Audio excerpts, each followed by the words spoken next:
कहानी है मोटी बहू और पतली बहू की। आज से कुछ समय पहले भोकालपुर नामक एक शहर था। उस शहर की एक तरफ जीवन धाम नामक सोसाइटी में धड़ा फैमिली रहा करती थी। चंपकलाल और जानकी के दो बेटे गेठालाल और मेठालाल थे और इन दोनों की शादी हो चुकी थी। गेठालाल की पत्नी का नाम हया था और मेठालाल की पत्नी का नाम समीरा था। समीरा दिखने में पतली और सुंदर थी, वही हया मोटी और सांवली थी। हया बहुत मेहनती और घर का सारा काम करती थी, लेकिन समीरा घर का कुछ काम नहीं करती थी, बस आराम से बैठकर खाती और टीवी देखती थी। समीरा सुंदर होने की वजह से जानकी उसे कुछ नहीं कहती थी, लेकिन हया मोटी होने की वजह से उसे हमेशा खरी खोटी सुनाती रहती थी। एक दिन हया बैठी थी, तब जानकी उसके पास आकर बोली, अरे ओ बहू, कुछ काम नहीं करना है क्या? ऐसे ही बैठी रहेगी तो और मोटी हो जाएगी, कामचोर। तब हया बोली, नहीं नहीं माँ जी, मैं अभी मार्केट से आई हूँ, बहुत थक गई हूँ, इसीलिए बैठी हूँ।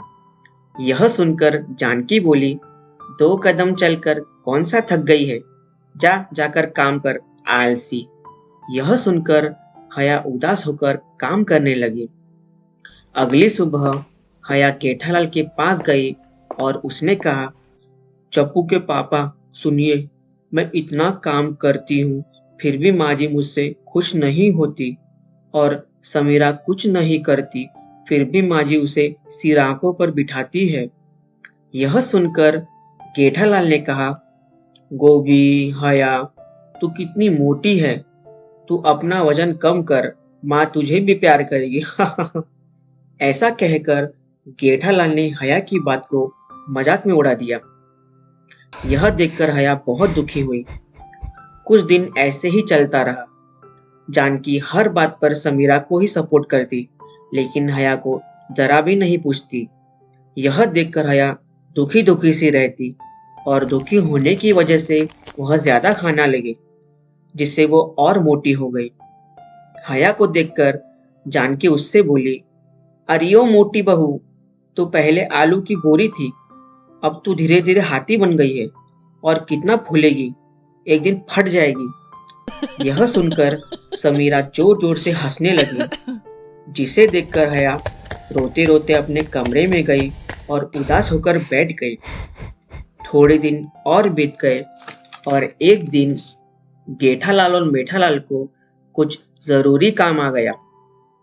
उन दोनों ने जानकी और चंपकलाल से कहा, मम्मी पापा, हमें दुकान माल लाने जाना है, शहर से बाहर जाना पड़ेगा, आते आते देर हो जाएगी, या शायद हम कल सुबह आएंगे। यह सुन उन्होंने कहा, ठीक है बेटा, जाओ संभाल कर जाना। तब जेठालाल और मेठालाल निकल पड़ते हैं। थोड़ी देर बाद चंपकलाल का दोस्त साथिया आ जाता है।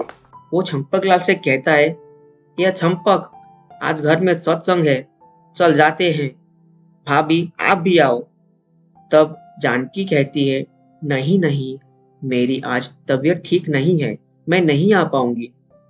चंपकलाल और साथिया सत्संग के लिए निकल पड़ते हैं। थोड़ी देर बाद जानकी सिर दर्द की दवाई खाकर सो जाती है। हया घर का काम कर रही होती है और समीरा हमेशा की तरह बैठकर टीवी देख रही होती है। तब अचानक उनके घर में चोर घुस जाते हैं। चोरों की आवाज से जानकी उठ जाती है। जानकी चोरों से कहती है, कौन हो तुम, क्या चाहिए? यहाँ कुछ नहीं है, जाओ जाओ, नहीं तो मैं पुलिस बुलाऊंगी। यह सुन एक चोर कहता है, अरे ओ शानी, पुलिस की धमकी अपने को नहीं देने का, अपन डरते नहीं है। ऐसा कहकर वो चोर जानकी को पकड़ लेता है। यह देखकर जानकी समीरा से कहती है, बेटी बेटी मुझे बचाओ, मुझे बचाओ। समीरा यह देखकर डर जाती है और कहती है, कौन बेटी? क्या माँ जी, मैं तो पड़ोस में रहती हूँ, यहाँ शक्कर लेने आई थी, मुझे छोड़ दीजिए। यह सुन जानकी बहुत दुखी हो जाती है। तब वहाँ हया पहुँच जाती है।